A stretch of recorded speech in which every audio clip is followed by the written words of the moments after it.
11 minutes. That's how long the universe held its breath between each pulse. Dr. Sarah Chen stared at the spectrogram on her screen, her coffee growing cold in her trembling hand. The pattern was unmistakable. Prime numbers, Fibonacci sequences, mathematical constants that no natural phenomenon could produce. Something at the bottom of the Mariana Trench was counting, and it had been counting for 40,000 years, before humanity built its first shelter. The Hadal station floated at 11,000 meters, a fragile bubble of light in the crushing dark. 6 researchers lived here, suspended above the deepest point on Earth. They'd come to study volcanic vents, extremophile bacteria, the edges of what life could endure. Instead, they found a signal that rewrote everything they thought they knew. Sarah played it again through the speakers. Click, pause, click, click, the rhythm of something patient. Commander Marcus Webb pushed through the hatch, water dripping from his dive suit. His face carried the weathered calm of 20 years in deep-sea operations. He'd seen impossible things in the abyss, creatures that defied classification, geological formations that challenged physics. But the look Sarah gave him made his stomach drop. She turned her monitor toward him. The signal's origin point glowed red, directly below them, less than 300 meters down. The station's hydrophones had picked it up by accident. They were calibrating for whale songs when the pattern emerged from the background noise. Dr. Yuki Tanaka, their acoustic specialist, had nearly dismissed it as equipment malfunction. Then she ran the analysis. The signal wasn't just organized, it was encoded, layer upon layer of mathematical relationships, nested like Russian dolls, each layer more complex than the last. Someone had built this to be found.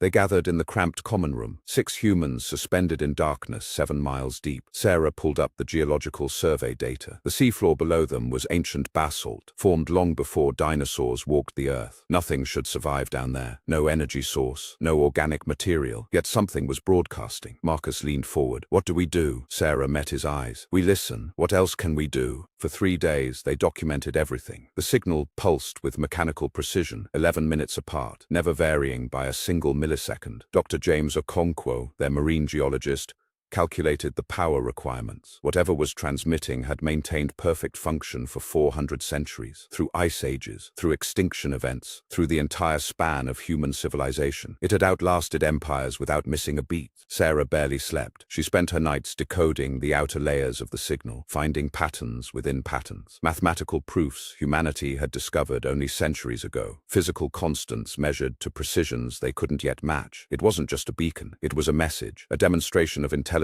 so vast it made her feel like a child tracing letters in sand. But something nagged at her. Why here? Why Earth? On the 4th day, everything changed. Yuki's scream echoed through the station. Sarah rushed to the acoustic lab, her heart pounding against her ribs. The spectrogram blazed with new activity. The signal had shifted. Not its timing, not its strength, its content. New mathematical sequences poured through, patterns they'd never seen before. Sarah checked the timestamp. The change happened exactly when they'd first locked onto the frequency. It knew they were listening. The room fell silent. 6 brilliant minds struggled to process what this meant. For 40,000 years, the signal had repeated unchanged, a cosmic metronome ticking in the darkness. Then humans arrived, pointed their instruments downward, and in that instant, the pattern evolved. Marcus voiced what they were all thinking. It's been waiting. His words hung in the recycled air, waiting for someone to pay attention. They reported to Surface Command. The response was immediate. Stay put. Document everything. A deep-sea vessel was being dispatched. 3 weeks away. Sarah read between the lines of the official message. The world above was terrified. Governments were convening. Scientists were arguing. And beneath them, patient and ancient, something had finally found its audience. She wondered if it could hear their frantic transmissions too. Dr. Elena Vasquez ran diagnostics on their external sensors. Something was wrong with the sonar. Ghost returns kept appearing, then vanishing, shadows at the edge of detection. She assumed equipment failure until she cross-referenced with the signal data. Every ghost appeared in sync with the pulses. Something was moving down there, rising from the sea floor, then sinking back, almost like breathing, almost like testing. James examined the new mathematical sequences with growing unease. The original signal had been abstract, universal language, but the new patterns were different. They referenced specific frequencies, the exact wavelengths of their sonar, their radio communications, their life support systems. Whatever was down there wasn't just aware of them, it was studying them, learning their technology. In 4 days, it had catalogued their entire existence. Sarah made a decision. They'd been passive observers long enough. If this thing was intelligent, truly intelligent, then communication worked both ways. She designed a response sequence, simple mathematics first, prime numbers, Basic arithmetic, a mirror of the signal's original structure. She showed it to Marcus. His jaw tightened. What if we make it angry? Sarah shook her head. It's been patient for 40,000 years. I don't think it does angry. They transmitted at midnight, station time, a focused acoustic beam aimed straight down. 3 minutes of mathematical introduction. Humanity's first intentional message to the abyss. The signal below continued unchanged. They waited. 1 hour, 2. Sarah's hope began to fade. Then, at 11 minutes past 3, the pattern shifted again. New structures emerged. Structures that incorporated their transmission. It hadn't just received their message, it had answered. The response was elegant, terrifyingly elegant. It took their simple mathematics and extended them into dimensions they couldn't visualize. Proofs that would take human mathematicians decades to verify. Physical equations describing forces they had no names for, and woven through it all, a repeating element, a request, if they read it correctly. A single word translated through pure mathematics. Closer. It wanted them to come closer. Marcus forbade it immediately. They were researchers, not explorers. Their submersible was designed for short-range surveys, not first-contact expeditions, but the signal continued its invitation. Every 11 minutes, closer, closer. The word became a drumbeat in their minds. Elena stopped sleeping. James started talking to himself. Only Sarah remained focused, driven by something stronger than fear. She needed to know what had waited so long. The external cameras caught it first. A faint glow far below. Bioluminescence wasn't unusual at these depths, but this was different. The light pulsed in rhythm with the signal. 11 minutes of darkness, then a soft amber bloom rising from the abyss like a distant sunrise. It lasted exactly as long as each transmission. Then silence, darkness, the abyss holding its breath until the next pulse. Yuki isolated something new in the acoustic data. Beneath the mathematical sequences, buried in frequencies at the edge of human hearing, was another layer. Not mathematics, not machine precision. Something organic, almost like a heartbeat. Slow, steady, 1 beat per 11 minutes. She played it through the speakers, amplified and time-compressed. The sound filled the room like a deep, patient sigh. It was alive. The revelation split the crew. James argued they were hearing what they wanted to hear. Pareidolia, pattern recognition gone wild. Elena countered with the math. No natural process could produce such precise intervals for 40 millennia. Marcus just stared at the depth gauge. 270 meters separated them from something that had waited longer than civilization itself. Every hour, that distance felt smaller. Sarah began constructing a language. If mathematics was the foundation, she reasoned, perhaps they could build something more. She transmitted geometric concepts, shapes, spatial relationships. The response came faster now, hours instead of days. The entity below returned 3-dimensional projections of their station. Perfect accuracy, every rivet, every wire. It had mapped them completely from sound alone. Then it sent something new, an image of itself. The rendering filled Sarah's screen. Vast, curved, geometric but organic. It looked like a nautilus shell grown to the size of a cathedral, embedded in the sea floor. Tendrils or roots spread outward in fractal patterns, disappearing into the rock. Parts of it seemed mechanical, others seemed to breathe. The design was alien, yet somehow familiar, like a dream half-remembered. Beautiful, impossible, patient beyond measure. Surface Command went silent when they transmitted the image. For 6 hours, no response. When contact resumed, the message was terse. Military vessels were being redirected. The Haddle station was to maintain position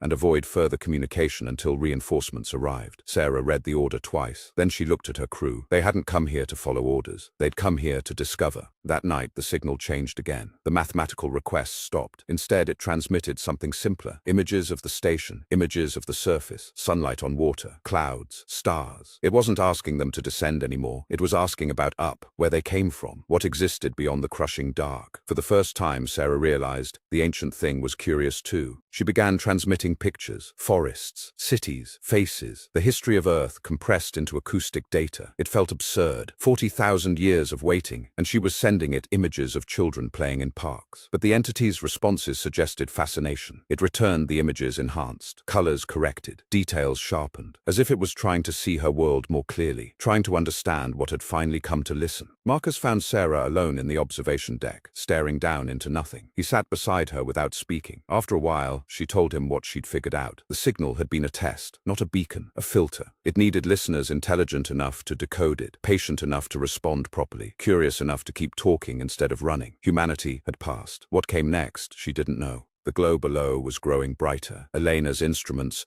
showed energy fluctuations in the seafloor, heat blooms in areas that should be frozen stone. Something was waking up, not dramatically, not threateningly, just slowly, stretching after a long sleep, preparing for something it had anticipated since before the pyramids were built. The station's lights flickered, once, twice, a reminder of how fragile they were. James cracked first. He was a geologist. He dealt in millions of years. But this was different, standing in the presence of something that had consciously waited through epochs, that had chosen patience as a strategy. His hands shook during meals. His voice wavered in briefings. Sarah recognized it. Not fear exactly, awe, the kind that reshapes everything you thought you understood about existence. The entity asked its first direct question. Translated through weeks of mathematical exchange, the meaning was unmistakable. Why so long? Sarah stared at the query for hours. Why had it taken humanity so long to listen? She thought about all the centuries humans spent looking up, scanning the stars, searching for signals from distant galaxies, never once thinking to look down. The answer was humbling. She transmitted back honestly. We weren't ready. We didn't know to look here. We assumed we were alone. The response came at the next interval, tinged with something Sarah could only interpret as gentle amusement. You were never alone. The abyss has always been full of patience. The stars, too. You simply learned to listen to the wrong frequencies. Until now. Yuki discovered the signal wasn't unique. Now that she knew what to search for,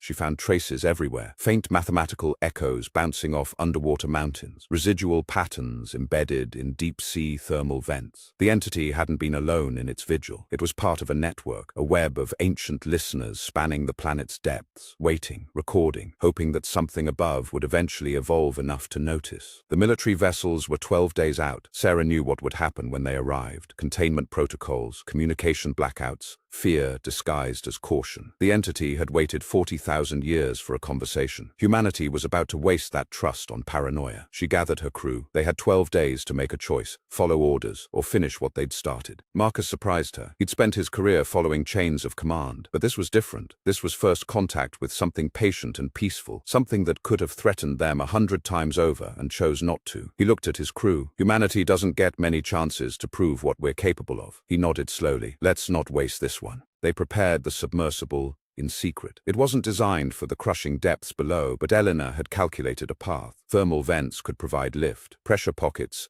could offer shelter. If they timed it perfectly, they might survive the descent. Might. Sarah checked the life support systems. Enough oxygen for 18 hours. Enough courage for one impossible journey. The entity seemed to sense their intent. Its transmissions shifted to guidance. Safe routes appeared in the data. Pressure tolerances. Temperature boundaries. A map drawn by something that understood the abyss completely. It was helping them descend, welcoming them. Sarah felt tears on her cheeks and didn't know why. Perhaps because after 40,000 years, patience was finally being rewarded. At midnight, 3 of them climbed into the submersible: Sarah, Marcus, and Yuki, who refused to be left behind. The others would maintain the station, document everything, ensure the truth reached the surface, whatever happened below. James gripped Sarah's hand through the hatch. Come back, he said. She smiled. We'll try. The hatch sealed, the clamps released. They began their descent into forever. The darkness swallowed them immediately. Their lights carved a tiny sphere of visibility in an ocean of black. Pressure mounted steadily, groaning against the hull, but the submersible held. Elena's calculations were perfect. They followed the entity's coordinates precisely, threading between crushing walls of water like divers through an underwater canyon. The amber glow below grew stronger with every meter. 2 hours in, they entered the light. It wasn't harsh, wasn't blinding. It wrapped around them like dawn filtering through ancient forest. Particles drifted in the glow, reflecting colors that shouldn't exist at this depth. Yuki whispered something in Japanese. A prayer, maybe, or just wonder given voice. The entity's form emerged from the darkness ahead, bigger than the images had suggested, bigger than imagination. The shell rose from the seafloor like a monument. Its surface swirled with patterns that moved, symbols that seemed almost readable, mathematics made physical. The tendrils they'd seen in the rendering weren't tendrils at all. They were conduits, pathways spreading into the rock, connecting to the network Yuki had discovered. The entity was the hub, the heart, the oldest listener on Earth.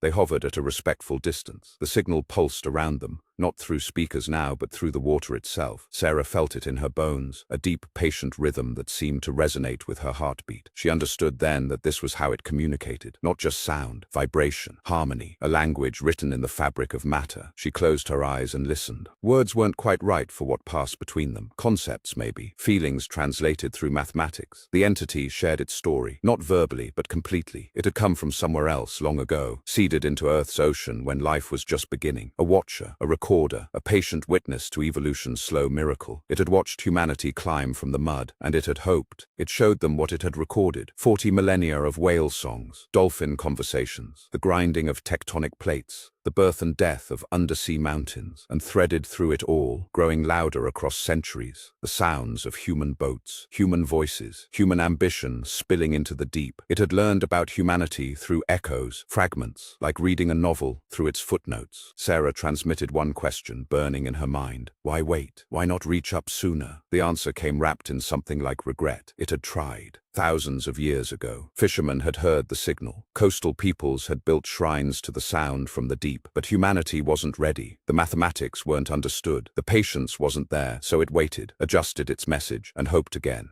Now humanity was ready, not because of technology alone, but because they'd sent people like Sarah, people who chose to talk instead of run, to learn instead of fear. The entity's approval radiated through the water, warm and absolute. It wasn't testing humanity anymore. It was welcoming them. A species that had finally grown wise enough to listen was a species worth knowing. Marcus asked the question they were all thinking: what now? The response took time, not hesitation, consideration. The entity had spent 40,000 years composing its answer. It wanted to share, not technology, not power, knowledge. It had recorded not just Earth, but signals from across the galaxy, messages from others who had passed its test, a library of consciousness, gathered across eons, and it wanted humanity to read. Yuki's tears floated weightless in the cabin. "We're not alone," she breathed. "Not just here, anywhere." The entity's response was affirmation. The universe was quieter than humanity had feared, but far more populated than they'd hoped. Ancient minds scattered across impossible distances, connected by patience and mathematics, waiting for each new voice to join the conversation. Humanity was the newest, but not the last.